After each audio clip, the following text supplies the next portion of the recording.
I don't remember the exact moment the car flipped. What I remember is the sound. Metal groaning like it was begging for mercy, my breath slamming back into my chest, the world spinning in slow, horrifying circles. One second, I was driving home from my morning shift, yawning, thinking about maybe making pancakes. The next second, tires screamed, something slammed into the back of my car, and the world rotated like it was trying to shake me loose. Glass exploded around me like frozen rain. My head snapped sideways. My hands flew off the steering wheel. Then, silence. A ringing silence that stretched forever as the crushed roof met the ground. I didn't die, but in that moment, I wished someone would look at me like my life mattered. All I could see was dirt, broken glass, and dull gray metal pinning my shoulder. I tried to move. Pain shot through my ribs sharp enough to steal my breath. My seatbelt held me in place, half hanging sideways. Sunlight blinked through the bent door frame and made everything look unreal, like I was underwater. I called out, "Please, somebody help me." The ringing in my ears wouldn't stop. My heart pounded so hard I could hear it echo in my skull. I didn't know if I was bleeding. I didn't know if fuel was leaking. I didn't know if the car would burst into flames. I only knew one thing. I was alone. Or at least, I thought I was. A few minutes later, I heard footsteps crunching on gravel. Relief flooded through me. Maybe the driver who hit me stopped. Maybe a stranger was coming to help. Then I heard the voices. My parents. They weren't supposed to be anywhere near that road, but there they were. My mother's irritated sigh, my father's annoyed groan, like even being near my wrecked car was inconvenient. "Oh my God," I whispered. "Mom, Dad, I'm here. I'm stuck." I expected panic, urgency, humanity. Instead, they walked slowly toward the car, calm, casual, like they were browsing a store aisle. My father nudged the bumper with his shoe. "Well," he said flatly, "that's totaled." My mother clicked her tongue. I told her that old car was risky. I tried to speak again.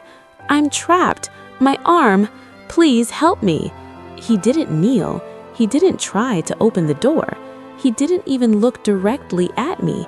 Instead, he bent down and picked something up from the road. My purse. The one that had flown out during the crash. "Oh, good," he said. "This didn't get damaged." My mother smiled.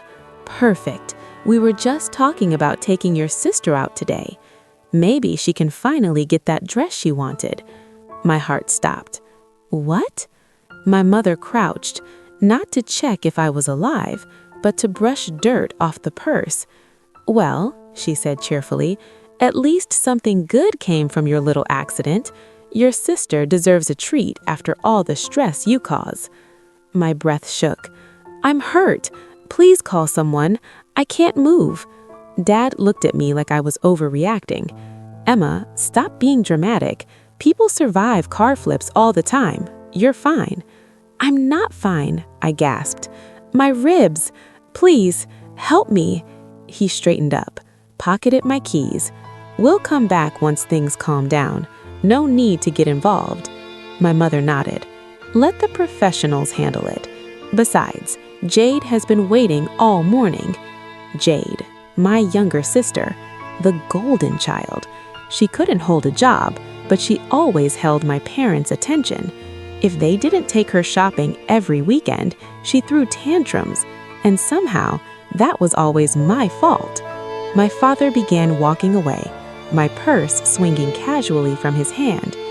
"Dad, please," I screamed. "I'm hurt.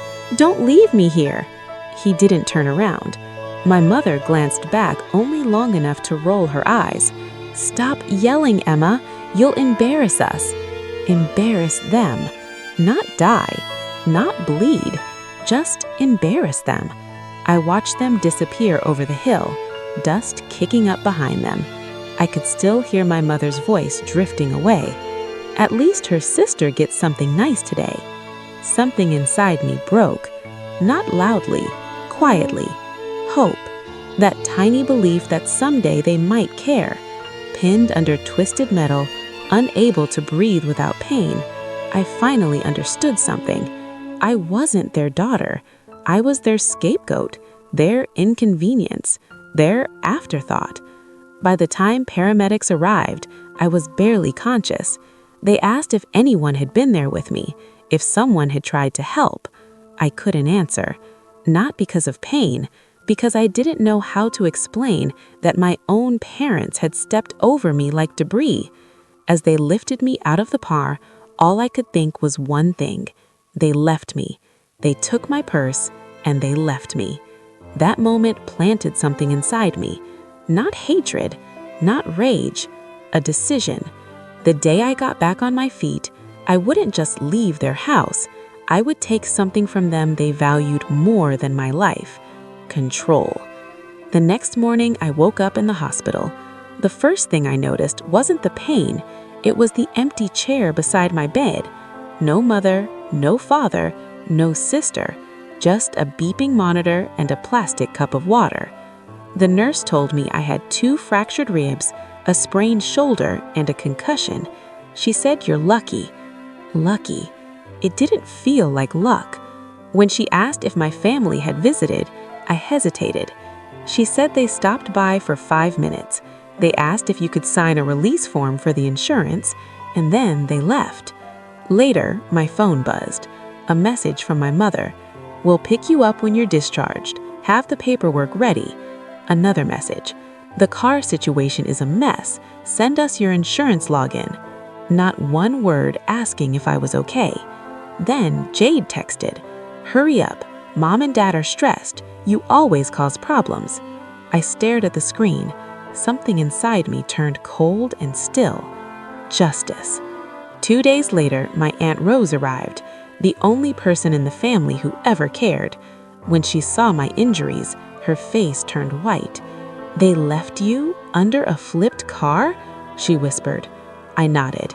She took photos of my injuries, saved the police report, documented everything.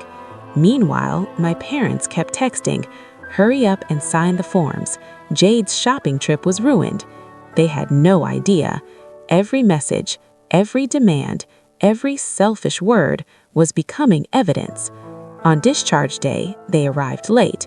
Mom with a shopping bag, Jade in a new outfit, Dad holding insurance papers.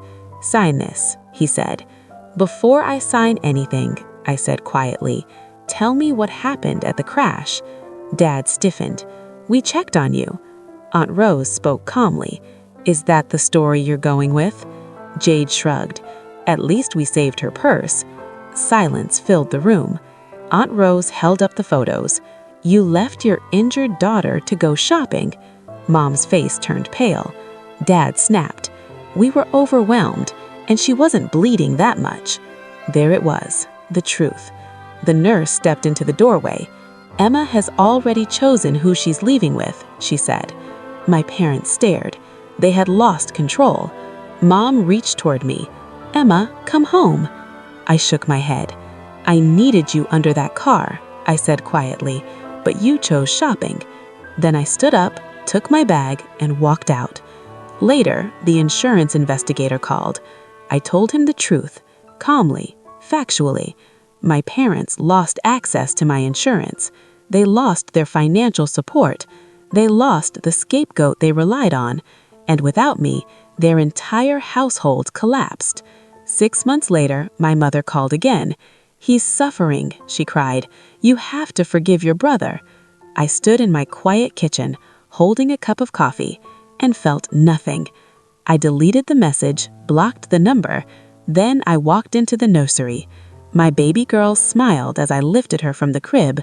Later that day, my home was filled with friends, real family, because family is not defined by blood. Family is defined by loyalty. And sometimes, the bravest thing you can do is walk away. Please subscribe to our channel and tell us in the comments where you're watching this video from. My name is Emma, and for the first time in my life, I am finally free.